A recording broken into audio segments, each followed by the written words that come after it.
Hello everyone, my name is Preeti Singh. Welcome back to my channel. Today my topic is structure of bacteria, जीवाणु की संरचना। ये जीवाणु के part में सेकंड पार्ट है।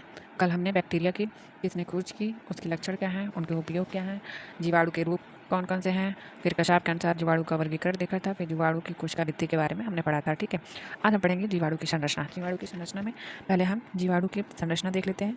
ये है जीवाणु, उसके ये इलेक्ट्रॉन सूक्ष्मदर्शी द्वारा देखा गया है। इसमें राइबोसोम्स जो होते हैं वो चारों तरफ फैले होते हैं। फिर उसके बाद से ये मीसोसोम्स होता है जिसके द्वारा श्वसन होता है। माइक्रो कैप्सूल होते हैं।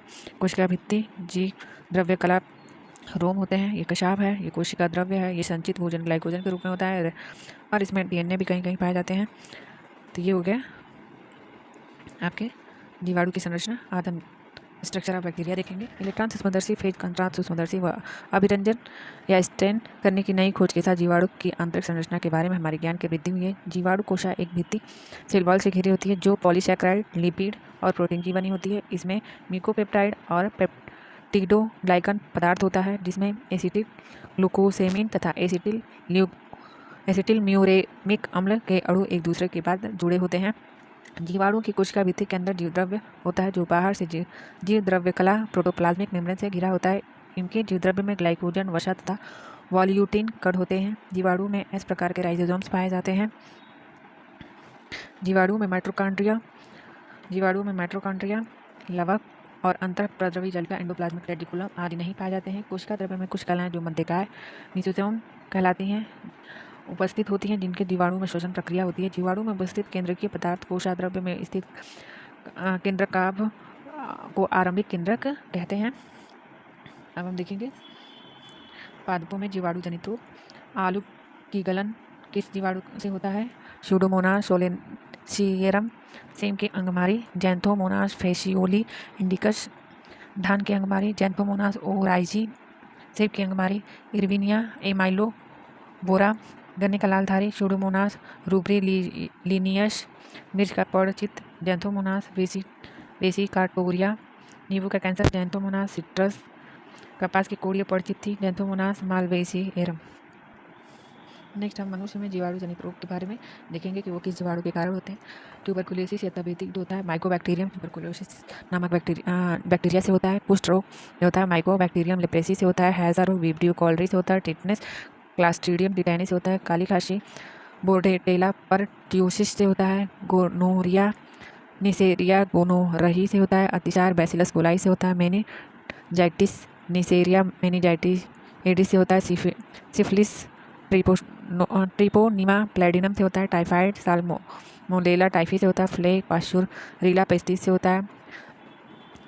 ज्वर रंध्रशोथ या गैस्ट्रोइंटेरिस्ट एस्टीरियाई कोलाई से होता है। डिप्थीरिया कॉर्नीबैक्टीरियम डिप्थीरी से होता है। न्यूमोनिया स्ट्रेप्टोकोकस निमोनिया से होता है।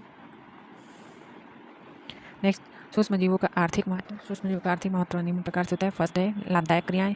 जीवाणु एजोटोबैक्टर क्लास्ट्रीडियम तथा राइजो लेगुमिनोसेरम वायुमंडल के नाइट्रोजन का स्थिरीकरण करके भूमि की उर्वरता को बढ़ाते हैं। नाइट्रोसोमोनास अमोनिया को नाइट्राइट में तथा नाइट्रोबैक्टर नाइट्राइट को नाइट्रेट में परिवर्तित करते हैं। अमोनिकारी जीवाणु बैसिलस रेमोसस व बैसिलस वल्गेरिस प्रोटीन की सरल अणुओं जैसे अमोनिया में बदल देते हैं। लैक्टोबैसिलस जीवाणु दूध को दही में परिवर्तित कर देते हैं। एसिटोबैक्टर एसिटी शर्करा विलयन से सिरका में प्रयुक्त होता है। कुछ जीवाणु जैसे बैसिलस मेगाथीरियम माइक्रोकोकस कैंडिडेंस तंबाकू की पत्तियों में स्वाद और सुगंध प्रदान करते हैं। नेक्स्ट है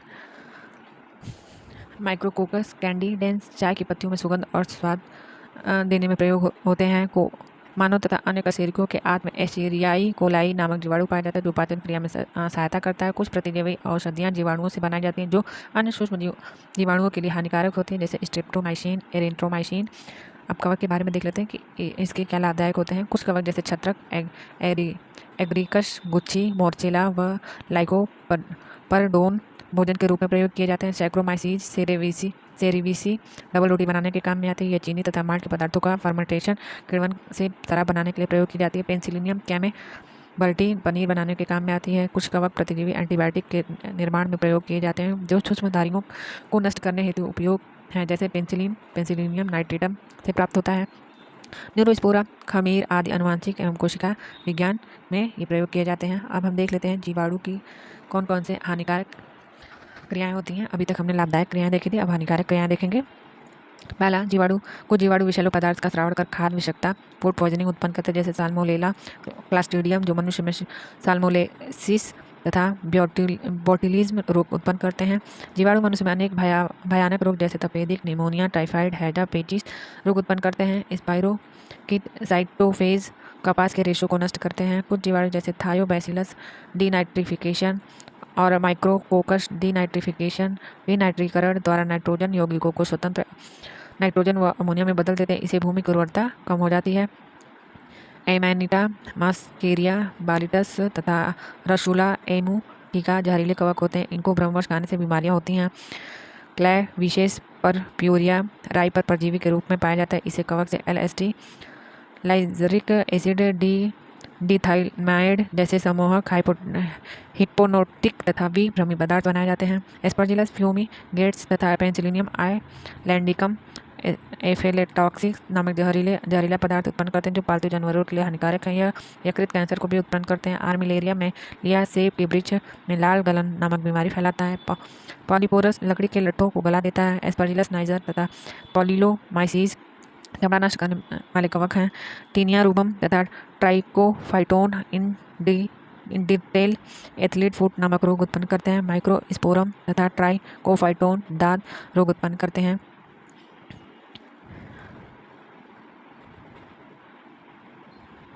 Please like, share and subscribe my channel. Thank you.